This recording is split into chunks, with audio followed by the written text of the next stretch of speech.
তাহলে ছাত্ররা, আজকে আমরা আবার চলে এসেছি আমাদের পরবর্তী ক্লাসে। আমরা প্রথম দিন আমি দুর্যোগ বিপর্যয়ের একটা ক্লাস নিয়েছিলাম। আমি জাকির হোসেন, গাঙ্গুরিয়া উচ্চ বিদ্যালয়ের সহকারী প্রধান শিক্ষক। আমরা আজকে তোমাদের দ্বিতীয় ক্লাসে উপস্থিত হয়েছি।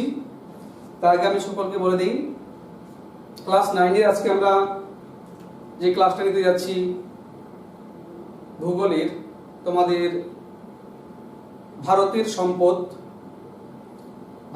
সম্পদ বা রিসোর্স অফ ইন্ডিয়া খুব একটা গুরুত্বপূর্ণ চ্যাপ্টার, যেটাতে আমরা অনেক কিছু শেখার আছে। বিষয়টাতে আমরা পরে এগুলো আস্তে আস্তে করে ধাপে ধাপে যাচ্ছি।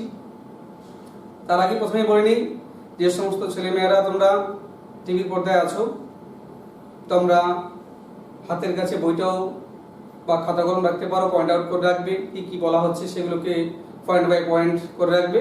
তাহলে তোমরা পরবর্তীতে বাড়িতে বসে আবার সেগুলোকে চর্চা করতে পারবে। তো আমরা বিষয়ের মধ্যে ঢুকে যাই। বিষয় মানে হচ্ছে আমরা কোন বিষয়ে যাচ্ছি। আমি আগে বিষয়, যদিও ওখানে বলা আছে বোর্ডে কি পড়াবো, তো তার আগেই আমি একটা গল্পের আকারে বলি। গল্পটা হচ্ছে কি, সম্পদ বলা হয়েছে। তো সম্পদ সম্পর্কে আমাদের ধারণা কম বেশি সবারই আছে। সম্পদ, কেউ বলে বাবার আমার এত সম্পদ আছে, কেউ বলে আমার বাড়িতে একটা ট্রাক্টর আছে, কেউ বা বলো তোমরা আমার বাড়িতে একটা বাইক আছে, ইত্যাদি। যে যার মতো তোমরা জানো কি এইগুলো আমাদের সম্পদ আছে।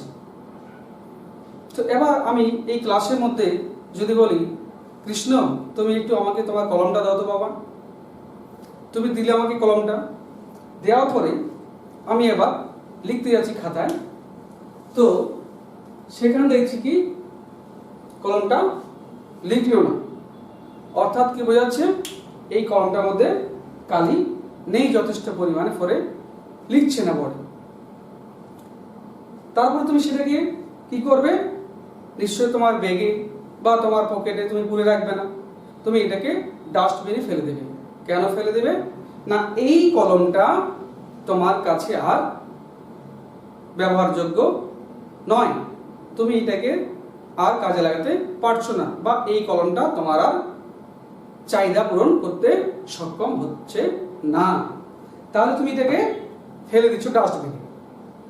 আবার অন্য কলম দিয়ে আমি লিখতে শুরু করলাম, লিখলাম ভারতের সম্পদ। এই কলমটা আমার লেখার উপযোগী, এবং আমি যা চাইছিলাম বোর্ডে আমি ভারতের সম্পদ কোথায় লিখবো, এই কলমটা সেটা আমাকে সাহায্য করলো। আমার যা চাহিদা ছিল এই কলমটা কিন্তু পূরণ করলো। তাহলে স্বভাবতই আমরা কি বুঝলাম, কি একটা বস্তু, এটা বস্তু ছিল, যে বস্তুটা আমার ছিল অনেক দাম সেটা, কিন্তু যখন সেটা লিখলো না তখন তার দামের কোনো মূল্য নাই, সেটা আমার কাছে কোনো মূল্যহীন, অর্থাৎ সেটা ব্যবহারযোগ্য নয়। তাহলে আমরা এতটুকু ধারণা কি লাভ করলাম, সম্পদ তাহলে আমি কি জিনিসটাকে বলছি, তাহলে ওটাকে আমি ফেলেছি ডাস্টবিনে। তাহলে যেটা আমার কাজে লাগছে সেটাকে আমি যত্ন করে রাখছি, অর্থাৎ এটাই এখন আমার সম্পদ। তাহলে আমরা সিম্পলি কিভাবে বলতে পারবো, সম্পদ বিষয়টা কি।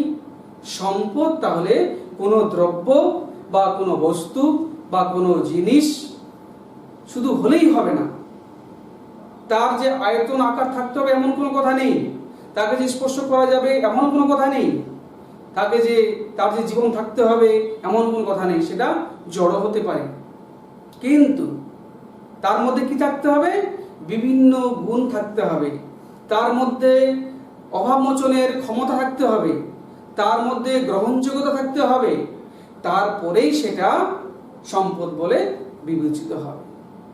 তাহলে আমরা এই ছোট্ট কলমটার মধ্যে কি বুঝতে পারলাম, এই কলমটা আমার লিখছে না বলে সেটা কিন্তু আমার সম্পদ নয়।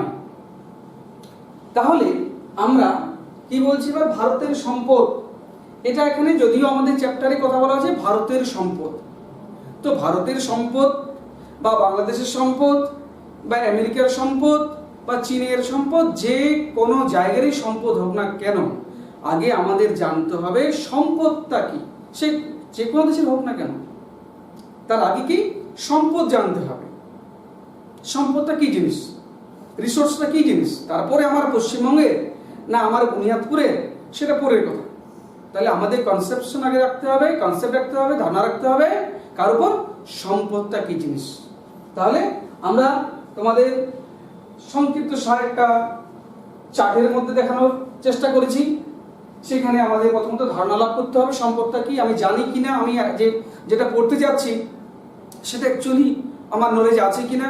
আমি তাহলে একটু বাহ্যিক দিক দিয়ে যে আলোচনাগুলো করলাম তাতে মনে হল না সম্পদের ব্যাখ্যাটা আমি এতটা ভাবে জানতাম নিশ্চয়, কিন্তু জানতাম এইটা সম্পদ হয়।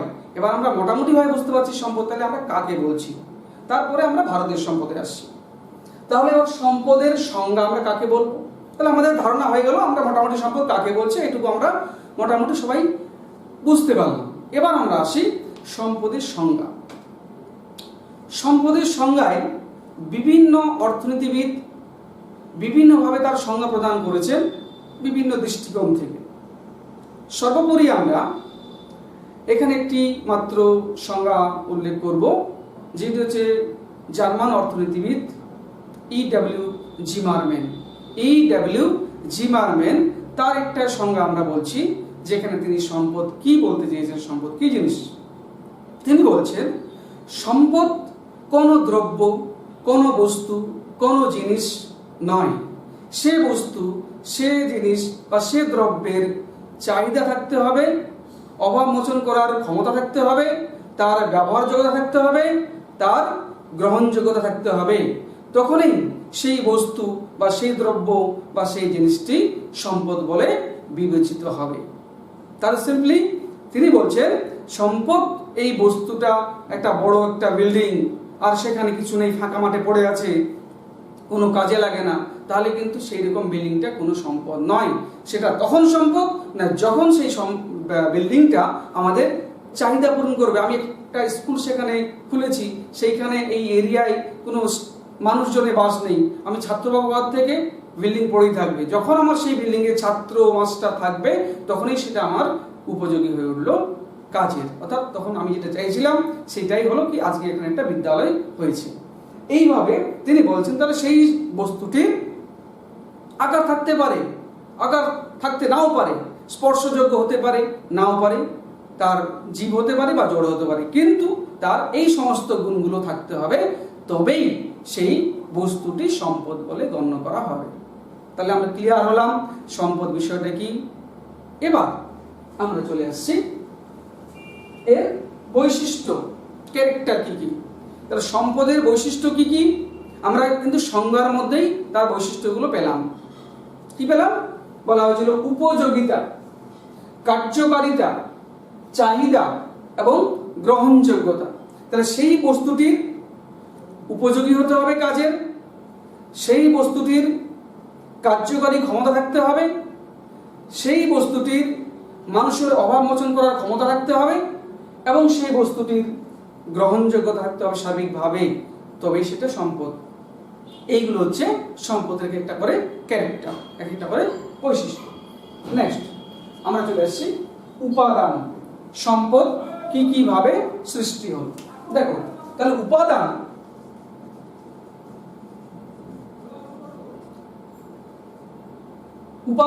মানে কি কি নিয়ে সম্পদ তৈরি হয়েছে। আজকে আমরা পৃথিবীতে প্রচুর অঢেল সম্পদ দেখছি। এই সম্পদটা প্রাচীন কালেও আদিম কালেও কিন্তু ছিল। তখন মানুষ লেখাপড়া জানতো না, মানুষের জ্ঞান বুদ্ধির বিকাশ ততটা হয়নি, ফলে মানুষ জানতো না সম্পদ কি জিনিস আর সম্পদগুলো কি করে ব্যবহার করতে হয় আর ইত্যাদি।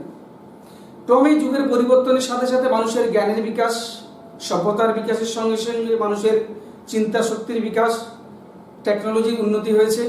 ক্রমে মানুষ কিন্তু সেগুলোকে উদ্ধার করতে পেরেছে এবং তারপরে সমাজের উপযোগী, মানুষের উপযোগী করে তুলেছে, যেটা পরবর্তীকালে আমরা সম্পদ বলে পেয়েছি।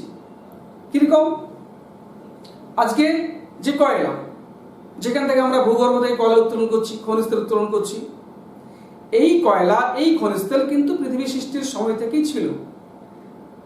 আমাদের প্রকৃতি সেগুলোকে সৃষ্টির সময় থেকেই আমাদের দিয়ে দিয়েছে, ছড়িয়ে দিয়েছে। আমরা কিন্তু সেগুলোকে দেখতে এতদিন পাইনি। তারপরে আমাদের চোখ খুলেছে, আমাদের জ্ঞান বুদ্ধির বিকাশ হয়েছে, তারপরে আমরা সেগুলোকে খনন করে উপরে তুলে তারপরে সেগুলোকে পিউরিফাইড করে আস্তে আস্তে মানুষের ব্যবহারের উপযোগী করে তুলতে পেরেছি।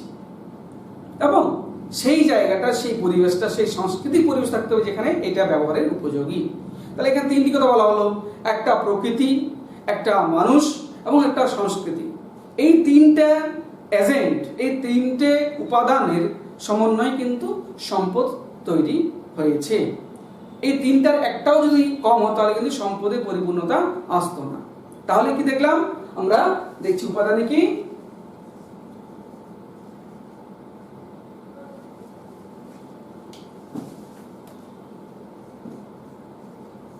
Nature, man and culture. প্রকৃতি, মানুষ এবং সংস্কৃতি, এই তিনটি উপাদান দিয়ে সম্পদ সৃষ্টি হয়েছে। এবং মানুষ একটা অন্যতম সম্পদ। মানুষ সম্পদ যেমন সৃষ্টি করেছে, মানুষ না হলে এতগুলো সম্পদ আসতো না। মানুষের কর্মদক্ষতা এত বড় বিল্ডিং তৈরি হয়েছে, এত বড় কলকারখানা, শিল্প, বিভিন্ন ধরনের উদ্যোগ, বিভিন্ন ধরনের আইটি সেক্টর, অর্থাৎ বিভিন্ন ধরনের কলা কৌশল থেকে শুরু করে বিভিন্ন ধরনের কর্মকাণ্ড মানুষের দ্বারা কিন্তু হচ্ছে। অতএব মানুষ সম্পদ সৃষ্টি করলো। আবার কি দেখছি?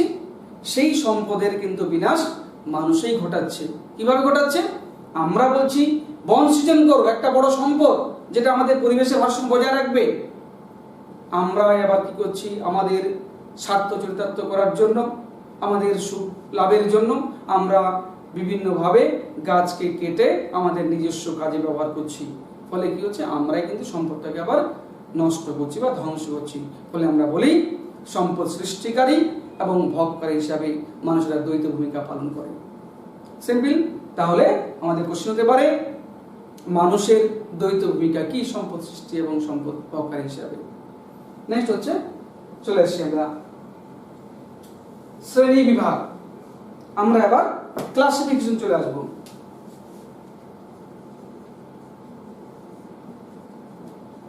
শ্রেণী বিভাগ।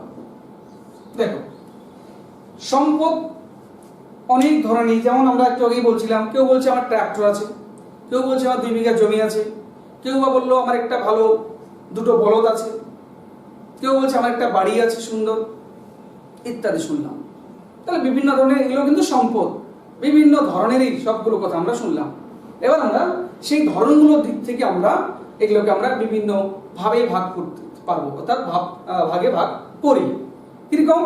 এগুলোকে ভাগ করে আগে আমরা দেখবো একটা অ্যাঙ্গেল থেকে, বিভিন্ন অ্যাঙ্গেল থেকে আমরা একে ভাগ করতে পারি, বিভিন্ন দৃষ্টিকোণ থেকে। আমরা যদি প্রথমে বলি সম্পদ তো বিভিন্ন প্রকারের শুনলাম, এবার কোন অ্যাঙ্গেল থেকে কোনটা ভাগ আমরা ঠিক গুলিয়ে ফেলবো। এবার যদি আমরা একটু স্পষ্টভাবে বলি কি না, সম্পদ সৃষ্টির কারণের বা উপাদানের অনুসারী। তাহলে সম্পদ সৃষ্টির কারণের উপর নির্ভর করে। সম্পদ সৃষ্টির যে উপাদান, যে কারণ, সেই তিনটে কারণ দেখলাম, নেচার, ম্যান অ্যান্ড কালচার। এই তিনটে কারণেরই উপর সম্পদকে ভাগ করা হলো 3 ভাগে। কি অ্যাঙ্গেল থেকে? না, সৃষ্টির কারণ বা উপাদানের ভিত্তিতে সম্পদকে ভাগ করা হলো 3 ভাগে: প্রাকৃতিক, মানবিক এবং সাংস্কৃতিক। প্রকৃতি প্রদত্ত যে সমস্ত সম্পদ আমরা পেয়ে থাকি, যেই সম্পদগুলো তৈরির ক্ষেত্রে আমাদের কোনো হাত নেই, যেগুলো প্রকৃতি ডাইরেক্ট সৃষ্টি করেছে, সেই সম্পদগুলো হচ্ছে প্রাকৃতিক সম্পদ, ন্যাচারাল রিসোর্সেস। সেগুলো আজকে কয়লা যেটা বলা হলো, খনিজ তেল, পেট্রোল, আকরিক লোহা, এগুলো কিন্তু প্রকৃতি প্রদত্ত পাওয়া আমাদের সম্পদ। এগুলো হচ্ছে ন্যাচারাল রিসোর্সেস। নেক্সট হচ্ছে মানবিক সম্পদ, যেগুলো মানুষ তৈরি করেছে নিজে, তার বুদ্ধি, তার স্কিল খাটিয়ে, তার কর্মদক্ষতা দিয়ে। এইরকম সম্পদগুলো যেগুলো মানুষ নিজে তৈরি করছে, যে হাতে তৈরি করলো, এই আজকে একটা বড় বিল্ডিং 3 তলা, আজকে একটা গাড়ি তৈরি করলো, আজকে রকেট তৈরি করলো, আজকে বিমান তৈরি করলো, ইত্যাদি। এগুলো হচ্ছে মানুষ তৈরি। এগুলো হচ্ছে মানবীয় সম্পদের মধ্যে পড়ে। আর হচ্ছে সাংস্কৃতিক সম্পদ, যে সংস্কৃতির উপর নির্ভর করে, যে মানুষের স্কিলকে কাজে লাগিয়ে যে সমস্ত সম্পদ বিভিন্ন জায়গায় তৈরি হচ্ছে। নেক্সট, কিসের ভিত্তিতে আবার সেকেন্ড? জৈবিক বৈশিষ্ট্য। 2 নম্বর হচ্ছে জৈবিক বৈশিষ্ট্য অনুসারে। জৈবিক আমরা সংজ্ঞাতেই বলেছি, সেই জীবটা প্রাণ থাকতে পারে, প্রাণ নাও থাকতে পারে, অর্থাৎ জৈব জীবটা কি আছে কি নেই, জীবন আছে কি নেই। তাহলে সেই দিক থেকে আমরা ভাগ করছি সম্পদকে কটি ভাগে? 2টি ভাগে। একটা হচ্ছে জৈব সম্পদ, একটা অজৈব সম্পদ। জৈব সম্পদ বা বায়োটিক রিসোর্সেস এবং অ্যাবায়োটিক রিসোর্সেস বা অজৈব সম্পদ। তাহলে যে সমস্ত সম্পদের জীবন আছে, অর্থাৎ জীব থেকে সেগুলো তৈরি হয়েছে, সেই সমস্ত সম্পদগুলোকে বলা হচ্ছে জৈব সম্পদ। যেমন কাঠ, কয়লাটাও কিন্তু জীব থেকেই তৈরি হয়েছে। অজৈব সম্পদ, যে সমস্ত সম্পদের প্রাণ নেই বা জীবন নেই, সেগুলো হচ্ছে অজৈব সম্পদ বা অ্যাবায়োটিক রিসোর্সেস। যেমন হচ্ছে জল, এই লিথোস্ফিয়ার, শিলামণ্ডল ইত্যাদি। 3 নম্বরে আমরা কি অ্যাঙ্গেল থেকে ভাগ করছি? স্থায়িত্ব অনুসারে। স্থায়িত্ব অনুসারে, পার্মানেন্স অনুসারে। তাহলে সব সম্পদ যে যুগ যুগ চলে থাকবে, পেতে থাকবো আমরা এমন নয়। অনেক সম্পদ আছে যুগ যুগ ধরে চলবে, পৃথিবী যতদিন ততদিন পর্যন্ত সেই সম্পদগুলো চলবে। কিন্তু কোন সম্পদ আছে কিছুদিন, কয়েক বছর, কয়েক হাজার বছর ব্যবহারের পর আস্তে আস্তে করে সেগুলো ক্রমশ হ্রাস পেয়ে যাবে এবং একদিন সেটা ফুরিয়ে যাবে বা নিঃশেষ হয়ে যাবে। তাহলে সম্পদের কিন্তু স্থায়িত্ব পার্মানেন্ট নয়। তাহলে সেগুলোর একটা রকম আছে, সেই রকমের দিক দিয়ে আমরা সেগুলোকে ভাগ করছি, যেটাকে আমরা বলছি স্থায়িত্ব অনুসারে ভাগ। কি? একটা হচ্ছে গচ্ছিত সম্পদ, সেটার নাম হচ্ছে আমরা আরো নাম বলতে পারি ক্ষয়িষ্ণু সম্পদ বা নন রিনিউয়েবল রিসোর্সেস। সেই সম্পদগুলো গচ্ছিত আকারে আছে। আমরা আজকে বাড়িতে 1 লিটার কেরোসিন তেল নিয়ে আসলাম, তারপরে হাফ লিটার ইউজ করলাম, তারপরের দিন সেটা ফুরিয়ে গেল, তারপরে হাফ লিটার থাকলো, পরবর্তী দিন আমরা সেটাকে ইউজ করলে পরে আর কোনো তেল থাকছে না, কিন্তু সেই জায়গায় আর নতুন করে তেল উৎপত্তি হচ্ছে না। সেই 1 লিটারটা ব্যবহার করার পরে ফুরিয়ে গেল, আর ফিরিয়ে আসছে না, সেটা গচ্ছিত আকারে ছিল। সেই রকম যে সমস্ত সম্পদগুলো আমরা পাচ্ছি, যেগুলো ব্যবহারের পর, একবার ব্যবহারের পর আর ব্যবহার করা যায় না বা আর ফিরে আসে না, সেই সমস্ত সম্পদগুলো বলা হচ্ছে নন রিনিউয়েবল, আর পুনরায় ব্যবহার করা যাচ্ছে না। এবং সেগুলো যেহেতু গচ্ছিত আকারে ছিল, সেই জন্য তার নাম হচ্ছে গচ্ছিত সম্পদ। যেমন কয়লা, খনিজ তেল, ভূগর্ভ থেকে যেগুলো উত্তোলন করা হচ্ছে। আর কি? প্রবাহমান, প্রবাহমান কন্টিনিউয়াস ভাবে চলছে। এরকম হচ্ছে রিনিউয়েবল, যেগুলোকে আবার পুনরায় একবার ব্যবহার করার পরেও আমরা ব্যবহার করতে পারি, সেই সমস্ত সম্পদগুলোকে আমরা বলছি রিনিউয়েবল রিসোর্স। যেমন প্রবাহমান সম্পদ কি? সূর্য রশ্মি, আমরা জলপ্রবাহ, পৃথিবী যতদিন থাকবে সূর্য ততদিন থাকবে, পৃথিবী আছে, জল আছে, এগুলোর কিন্তু অফুরন্ত উৎস আছে, ফলে এগুলো ফুরবে না। নেক্সট, অসম বন্টন। তাহলে কিন্তু দেখছি কি অসম বন্টন, আমরা জানি কি সব সম্পদই সব জায়গায় পাওয়া যায় না পর্যাপ্ত পরিমাণে, কম, কোথাও বেশি, কোথাও একেবারে নেই ইত্যাদি। তাহলে কি দেখা যাচ্ছে? সম্পদের বন্টনটা সমানভাবে নেই, সে ভারতের হোক আর পৃথিবীর যে কোনো প্রান্তে হোক না কেন, সমানভাবে বন্টিত হয়নি কোনো জায়গায় সম্পদ। যার জন্য তার অ্যাঙ্গেলটাকে আমরা বলছি কি? বন্টনের অনুসারে। কি? সর্বত্র লভ্য সম্পদ, যে সম্পদটা সব জায়গাতেই পাওয়া যায়। আমি বুনিয়াদপুরে আছি, আমি বাংলাদেশে যাই, আমি নেপালে যাই, আমি আমেরিকাতে যাই, যে কোনো দেশের প্রান্তে যাই না কেন, আমি সেই সম্পদটাকে সেখানে পাবো। এরকম সম্পদটাকে বলা হচ্ছে সর্বত্র লভ্য সম্পদ। যেমন জল, তাহলে জল সব জায়গাতে পাওয়া যাবে, এটা সর্বত্র লভ্য সম্পদ। এটা কি না? বন্টন। দেখা যাচ্ছে কোনো আরবের দেশে জল কম, মরুপ্রান্তরে জল কম, আবার অন্য জায়গায় বেশি, আর কোনো জায়গায় মাঝারি ইত্যাদি। তাহলে এইরকম কোনো সম্পদ আছে। শুধু এই জল নয়, খনিজ তেল হোক, পেট্রোলিয়াম হোক, কয়লা হোক, আর কিছু হোক, সেগুলো কিন্তু সব জায়গায় বন্টিত সমানভাবে হয়নি।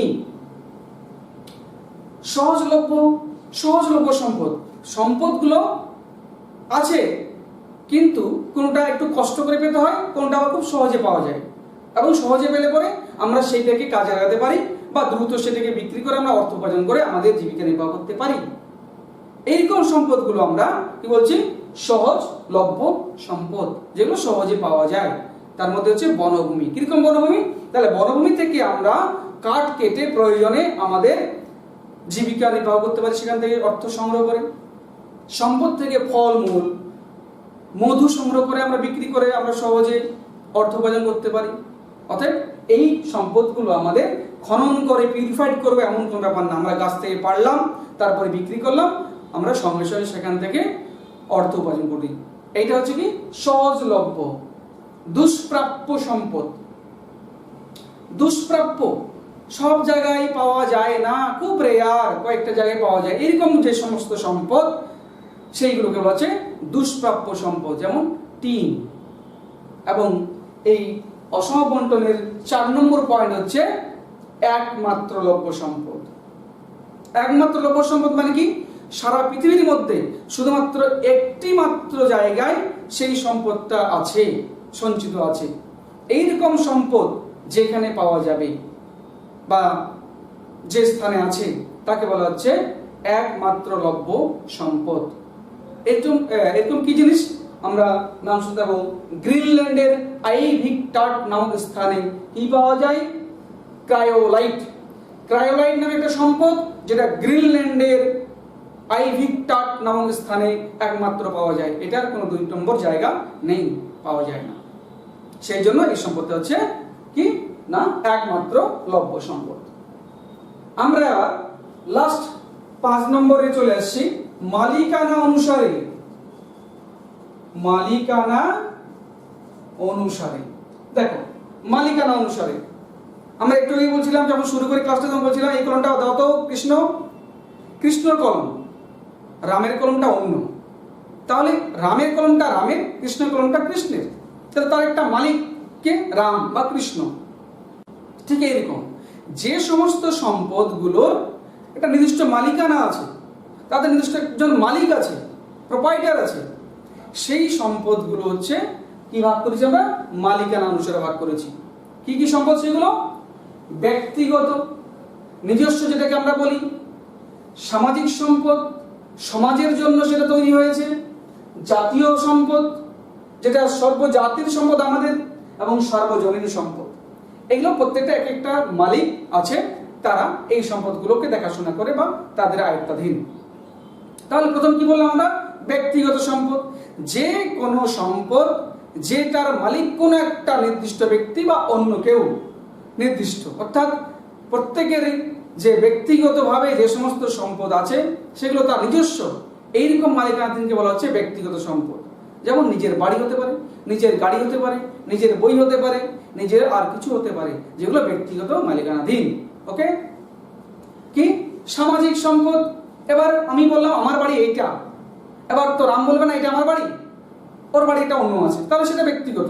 এবার বললাম আমাদের যে বিদ্যালয়ে আমরা পড়াশোনা করছি সেই বিদ্যালয়টা হতে পারে গঙ্গারামপুর হাই স্কুল, হতে পারে বুনিয়াদপুর হাই স্কুল, হতে পারে গাঙ্গুরিয়া হাই স্কুল, যে কোনো স্কুলে হোক, যে কোনো কলেজে হোক না কেন, শিক্ষা প্রতিষ্ঠান, বা আমাদের পাশে রশিদপুর গ্রামীণ হসপিটাল আছে, গঙ্গারামপুর সুপার স্পেশালিটি হসপিটাল আছে। তাহলে এই একটা প্রতিষ্ঠানগুলো, এগুলো কি শুধু আমি আর তুমি যাই না, আমরা সবাই মিলে আমাদের প্রয়োজনে সেখানে যাই এবং আমাদের সেখানে কাজ করি, অর্থাৎ আমাদের প্রয়োজনটা মেটাই। এরকম সম্পদগুলো হচ্ছে আমাদের কারো ব্যক্তিগত নয়, এগুলো হচ্ছে সামাজিক সম্পদ, এগুলো সমাজের সম্পদ। আমরা জাতীয় সম্পদে চলে আসি। জাতীয় সম্পদ এবার আমারও নয়, আমাদের কারো নয়, আমাদের জাতির, নেশনের। আজকে যে খনিজ সম্পদ যেগুলো পাওয়া যাচ্ছে ভূগর্ভ থেকে, সেগুলো কার? সেগুলো আমাদের জাতির, আমাদের দেশের সেই সম্পদগুলো। এরকম মালিকানাধীনগুলো আমরা ব্যক্তিগত বা আমাদের সমাজের নয়, সেটা জাতীয় সম্পদ। এবং সার্বজনীন সম্পদ, যেটা একেবারেই সবারই, হোল ওয়ার্ল্ডের। বায়ুমণ্ডল হচ্ছে তার মধ্যে একটা অন্যতম সম্পদ। নেক্সট আমরা চলে আসছি সম্পদ সংরক্ষণ। তাহলে আমরা কি করলাম? সম্পদের ধারণা কি, সংজ্ঞা পড়লাম, সম্পদ সৃষ্টির উপাদানগুলো কি কি, সম্পদের শ্রেণীবিন্যাস কি কি, আমরা পাঠ পাঠ করে পড়লাম। নিশ্চয়ই বুঝতে পেরেছি তোমরা। আমরা 4 ধরনের ভাগ করলাম, তার সাব ডিভিশন গুলো পড়লাম। এবার আমরা আসছি, এতক্ষণ ধরে যে সমস্ত সম্পদ নিয়ে আমরা আলোচনা করলাম, এবার এই সম্পদগুলোর কনজারভেশন করা, মানে সংরক্ষণ। তাহলে সম্পদ সংরক্ষণ, আগে জানতে হবে সংরক্ষণটা কি জিনিস। সংরক্ষণ হচ্ছে বাঁচিয়ে রাখা, জুগিয়ে রাখা। কার জন্য? ভবিষ্যতের জন্য। এমন একটা আমি কিছু পেলাম, আমার সম্পদ আছে অঢেল, আমি ব্যবহার করে করে সেটাকে ফুরিয়ে দেবো এমনটা নয়। আমরা সেটাকে ইন ফিউচারের জন্য, আগামীদের জন্য আমরা সেটাকে বাঁচিয়ে রাখবো। তাহলে এমনভাবে আমরা সেগুলোকে ব্যবহার করব যাতে ভবিষ্যতের জন্য সেটাকে টিকিয়ে রাখা যায়। এটাই হচ্ছে সংরক্ষণ, এটাই কনজারভেশন। তাহলে আমরা কি করে আবার কনজারভেশন করব? এর কি প্রয়োজনীয়তা আছে? নিশ্চয়ই আছে। তাহলে আমরা যে সম্পদটাকে ব্যবহার করছি, আমরা যদি সেটাকে বাদ বিচার চিন্তা ভাবনা করে আমরা যদি সেটাকে ব্যবহার করতে পারি, তাহলে সেটাকে আমরা হয়তো ফিউচারের জন্য জমিয়ে রাখতে পারবো। তার মানে কি করতে হবে? তাহলে কি পদ্ধতি আমাদের অবলম্বন করতে হবে? না, যথেচ্ছ ব্যবহার করা যাবে না। সে আমার যতই থাক না কেন, আমাকে হিসেব করে সেটাকে চলতে হবে, সেটাকে ইউজ করতে হবে, যাতে আমরা ভবিষ্যতে সেটাকে ব্যবহার করতে পারি। তাহলে যথেচ্ছ ব্যবহার করা যাবে না, যতটুকু প্রয়োজন যার ততটুকুই আমরা ব্যবহার করব। তাহলে আমরা ভবিষ্যতের জন্য সেটা সংরক্ষণ করে রাখতে পারবো। নেক্সট কি? আমরা সেটাকে যেই সম্পদটা ফুরিয়ে যাচ্ছে, যেটা গচ্ছিত সম্পদ বললাম একটু আগেই, সেই সম্পদগুলো ব্যবহার আমরা যতটা পারবো কম করব। কেন কম করব? না, সেটা তো ফুরিয়ে যাচ্ছে, সেটা তো আর নতুন করে হচ্ছে না সেখানে। তাহলে যে সম্পদগুলো ফুরোবে না, যেগুলো প্রবাহমান, যেগুলো কন্টিনিউয়াস ভাবে পাওয়া যাবে, আমরা সেই সম্পদগুলোর উপর বেশি জোর দেবো এবং সেই সম্পদগুলো আমরা ব্যবহার বেশি বেশি করে করব। আমরা ইলেকট্রিক আজকে চলছে, তাপ পুড়িয়ে তাপ বিদ্যুৎ, কয়লা পুড়িয়ে তাপ বিদ্যুৎ হচ্ছে, কয়লা জানি ফুরিয়ে যাচ্ছে। তাহলে আমরা ওর বিকল্প শক্তির ব্যবহার করবো, যাতে যেটা ফুরোবে না, কিন্তু সেটা আমাদের কাজ চলবে। আবার কি? সৌরশক্তি যদি আমরা ব্যবহার করি, আমরা ভূতাপ শক্তি যদি ব্যবহার করি, আমরা জড়াভাটা শক্তি যদি ব্যবহার করি, তাহলে এই সমস্ত অল্টারনেটিভ শক্তিগুলো যেগুলো ফুরোবে না, পরিবেশ বান্ধব সম্পদ, যেগুলো আবার পরিবেশ দূষণ হবে না, সেই সম্পদগুলোকে আমরা বেশি বেশি করে ব্যবহার করব। তাহলে সম্পদটা কি হবে? আমাদের গচ্ছিত থাকবে, ফুরোবে না। এবং অপচয় রোধ করতে হবে, যেটা বললাম, আমরা স্নান করি একটা জলে, স্নান করে একদম নালা নর্দমা দিয়ে বেরিয়ে চলে গেল মাঠে। আমরা যদি সেই জলটাকে একটু আটকে রাখি কোনো গর্ত করে বাড়ির পাশে, চৌবাচ্চা করে, আমরা বাড়িতে যে সমস্ত গাছপালা লাগাই, যে ফুলের গাছগুলো লাগাই, যে সবজি গাছ লাগাই, সেই জলগুলোকে আমরা যদি পরবর্তীকালে সেইখানে যদি ব্যবহার করি, তাহলে আমরা সেই জলটাকে আবার অন্য কাজেও ব্যবহার করতে পারলাম। তাহলে কি সম্পদ আমরা যতটুকু জল ব্যবহার করতাম, সেই জলটা একটু কম ব্যবহার করলাম, তাহলে ভূগর্ভ থেকে জলটা অপচয় কম হলো। তাহলে আমরা আরো 2 দিন এগিয়ে গেলাম জলটা ফুরিয়ে যাওয়ার থেকে। তাহলে এইভাবে আমাদের সম্পদগুলোকে কি করতে হবে? না, অন্য ভাবে চিন্তা ভাবনা করে ব্যবহার করতে হবে। আর কি? আমরা যতই যাই করি, আমাদের কিন্তু সচেতন হতে হবে। আমাদের নাগরিককে, তথা আমাদের ছাত্র সমাজকে, আমাদের যুব সমাজকে, আমাদের জাতিকে সচেতন হতে হবে। কিসের জন্য? না, আমরা কোনটা করলে পরে ভালো হবে, কোনটা করলে পরে খারাপ হবে। আমরা দেখলাম, তাহলে আমরা যথেচ্ছ ব্যবহার করলে আমাদের খারাপ, আমাদের বেশি বেশি ব্যবহার করলে আমাদের খারাপ। তাহলে মানুষকে সচেতন করতে হবে, না, আমাদের যা সম্পদ সেগুলো সীমিত ব্যবহার করতে হবে, তার বিজ্ঞানসম্মত ব্যবহার করতে হবে। আমরা খনিজ যে সমস্ত খনন কাজ করি, সেটাকে বিজ্ঞানসম্মত ব্যবহার করতে হবে, যাতে অপচয় না হয়। আমরা জমিতে জলসেচ করি, যাতে জমিতে জল এদিক ওদিক না বেরিয়ে যায়, তার জন্য আমাদের প্রোটেকশন করতে হবে। তার জন্য আমাদের ক্যানাল দিয়ে, আমাদের পাইপ দিয়ে সেই নির্দিষ্ট জায়গায় জলটা নিয়ে যেতে হবে, যাতে জলের অপচয় না হয়। তাহলে আমাদের এই মানুষকে বোঝাতে হবে কি এর কি গুরুত্ব আছে সঞ্চয় করে রাখা। সর্বোপরি আমরা তাহলেই কিন্তু সম্পদের সংরক্ষণ করতে পারবো। তাহলে আমরা কি দেখলাম? সম্পদ আছে বলে অঢেল ব্যবহার নয়, আমাদের সীমিত ব্যবহার করতে হবে। আমাদের দেখে শুনে মানবিক হয়ে আমাদের সেই ব্যবহারটা করতে হবে, যাতে আমাদের ভবিষ্যৎ যারা আসবে তারা সেটা ব্যবহার করতে পারে। এবার আমরা চলে আসছি আমাদের ভারতের সম্পদ যে কথাটা বলেছিল, এবার আমরা সেই জায়গাটা কিন্তু পৌঁছাবো। আগে কিন্তু যতটা পড়লাম আমাকে সম্পদ সম্পর্কে জানতে হবে, তারপরে কথা না ভারতের সম্পদ। ভারতের কি? এবার ভারতের সম্পদ আমরা আবার চলে যাচ্ছি ভারতের খনিজ সম্পদ। এইটা জাস্ট শুরু হবে আজকে, নেক্সট আমরা অন্য সময় সেটাকে আবার পড়বো। ভারতের এবার খনিজ সম্পদ। তাহলে সম্পদটা কি? না, খনিজ। খনি গর্ভ থেকে যে সমস্ত সম্পদ উত্তোলন করা হয়, সেই সমস্ত সম্পদকে বলা হচ্ছে খনিজ সম্পদ। এই খনিজ সম্পদগুলো 3 প্রকারের: ধাতব খনিজ, অধাতব খনিজ এবং জ্বালানি খনিজ। আমরা তাহলে এর ব্যাখ্যাগুলো পরবর্তীকালে পড়ব। আমরা আশা করছি সবাই তোমরা বুঝতে পেরেছো। আবার আমরা বাড়িতে এই চ্যাপ্টার যে পড়াগুলো আছে সেটা আমরা রিডিং পড়বো, বারবার থ্রুআউট রিডিং পড়বো। আমি একটা কথা আর বলে রাখি, শেষের দিকে আমরা পৌঁছি, শেষের দিকে আমরা বাড়িতে যে সমস্ত ছেলেমেয়েরা টিভিটা দেখলাম, আমরা তারপরেও আমরা যদি মনে করি আমরা দেখবো ক্লাসটা, আমরা সেখানে বুনিয়াদপুর মিউনিসিপ্যালিটির যে ইউটিউব চ্যানেল সেখানে যাও, সেখানে সার্চ করার পরে আমরা সেই চ্যানেলটাকে সাবস্ক্রাইব করব এবং অল করব, বাটনটা প্রেস করব, যে বেল আইকনটা আছে, তাহলে আমরা পরবর্তীতে যে সমস্ত ক্লাসগুলো আমাদের নেওয়া হবে তোমার ওখানে অটোমেটিক সেখানে পৌঁছে যাবে, তুমি সেগুলোকে দেখতে পাবে এবং বিশেষভাবে তোমাদের কাজে লাগবে। আশা করছি তোমরা বিষয়টা সম্পর্কে বুঝতে পেরেছো। সবাই ভালো থাকো, সুস্থ থাকো, বাড়িতে থাকো।